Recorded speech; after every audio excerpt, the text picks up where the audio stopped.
Welcome back to the channel, everyone. You are tuning into Off Script, and I am just so hyped to get into this today. Totally. We're looking at the crushing weight of family curses, the politics of the Mexican Revolution crashing into the domestic sphere, and how a simple bowl of soup becomes a weapon. That is a perfect way to frame it.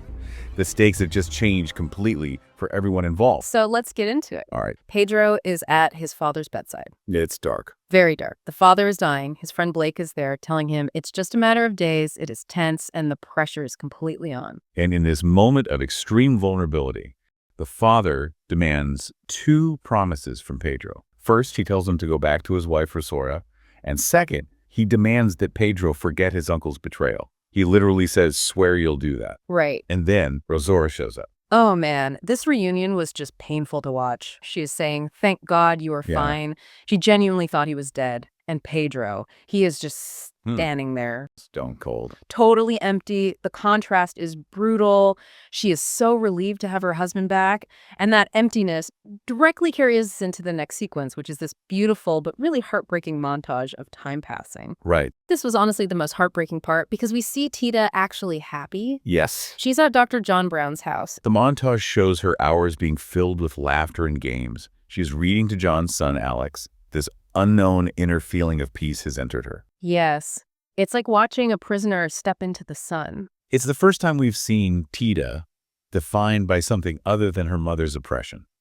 She's allowed to just be. She's discovering who she is when she isn't in pure survival mode. But then contrast that with Pedro. He is just existing. So what does she do? She starts erasing Tita. Exactly. She thinks if she removes the physical traces of Tita, she can somehow remove Tita from Pedro's heart. Which never works. Never. Meanwhile, back at John's house, things are moving forward. John's aunt, Grace, asks about the wedding. John is being very respectful, saying there's no rush. But then Tita, and this is a huge moment, she asks him, when will be the right time to get married? That is Tita choosing a future for herself. Yeah. But of course, just as she makes that choice, the past comes knocking. Delfino arrives with news. He says, it's your mother, Miss Tita. And just like that, the safety bubble bursts. Right. When they get to Las Palomas, she tells John she can't go in yet. She is not ready. So John goes in first and talk about a hostile patient.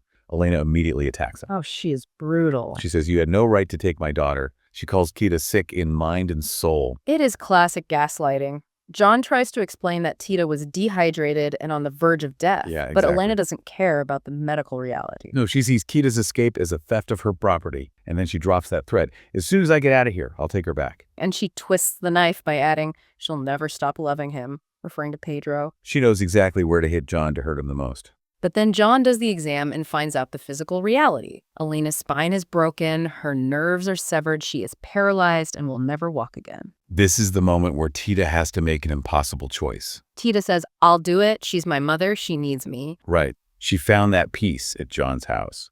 She is returning not because she's beaten down, but because she's strong enough to choose grace. That's beautifully put. Now, while this domestic drama is unfolding at the ranch, we get a really interesting subplot with the revolution. The romanticism of the revolution is fading. Juan is disillusioned. He's asking, what's the use of so many dead people? He is seeing the actual cost of war. But Gertrudis is still the idealist, arguing that they have to fight for the poor. And then comes the big reveal. Gertrudis is pregnant. And she's terrified. She admits, I wasn't born to be a mother. She's scared she doesn't have the maternal instinct. But look at Juan's reaction. This is key. He steps up. He says, I'll fight to change things. For you. For the baby. And Gertrudis says she's willing to try with all her heart. It is such a stark contrast to the coldness of Elena. Gertrudis is scared, but she's choosing love. Okay, let's get to the centerpiece of the whole deep dive. The soup. The oxtail soup. Yeah. Elena asks Tita to cook for her, and she specifically acknowledges Tita's skill. She says, cook something delicious for me. For Tita, that small crumb of validation is just everything. Yeah. It's sad, really, how much she craves it. After everything Elena has done, Tita still wants to please her. So she goes to the kitchen, and she hears Nacha's voice. Right. And Nacha tells her a good broth is like a good caress, like a warm hug, like returning home. Right. So Tita serves it. And for a fleeting moment, it works. She feels a tenderness she hasn't felt in ages. But then the vision, Elena whispers Jose. She sees Jose Trevino, her lost love. Right. But then Elena feels Tita's sympathy. She sees pity in the vision of her dead lover. And Elena cannot handle pity. It makes her feel weak. So she snaps. She throws the bowl across the room and screams that she's being poisoned. Tita wants to kill me. It is violently abrupt. Right. And Tita is thinking they were finally connecting. And John has to explain that the infection is making Elena delusional. But it's not just the infection, is it? No. It's a lifetime of regret boiling over. The infection is just lowering her inhibitions so the truth comes out. The soup acted as a catalyst for all that suppressed emotion. Speaking of weapons, we need to check in on Pedro briefly. He gets his official pardon from the president. He does, but he is far from done fighting.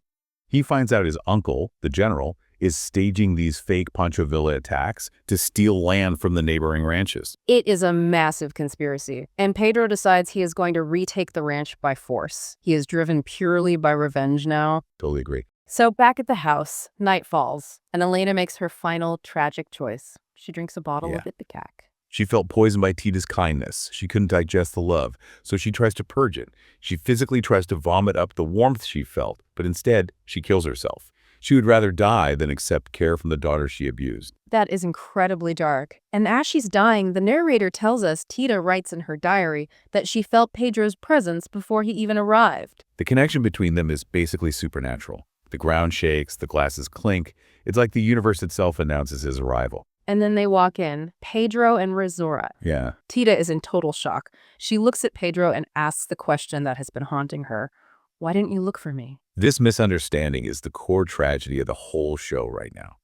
Pedro doesn't know Tita was engaged to John. He thinks she moved on. And Tita doesn't know Pedro saw the proposal. She thinks he just abandoned her. Right. But there's no time to resolve it because Elena's taking her last breaths.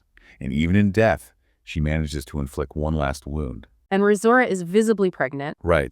She looks at Rosaura and says, "You're the head of the family. Preserve our traditions." And Rosaura promises. That is the exact moment the curse is passed. Elena is dead, but her spirit jumps right into Rosaura. So here is the big question I want to leave you with today. We talked about Elena's suicide. Was that an act of control and strength, going out on her own terms? Or was it the ultimate weakness, dying because she was too cowardly to face her own humanity and accept love? That's the heavy hitter. But it makes you think about those traditions Elena passed down.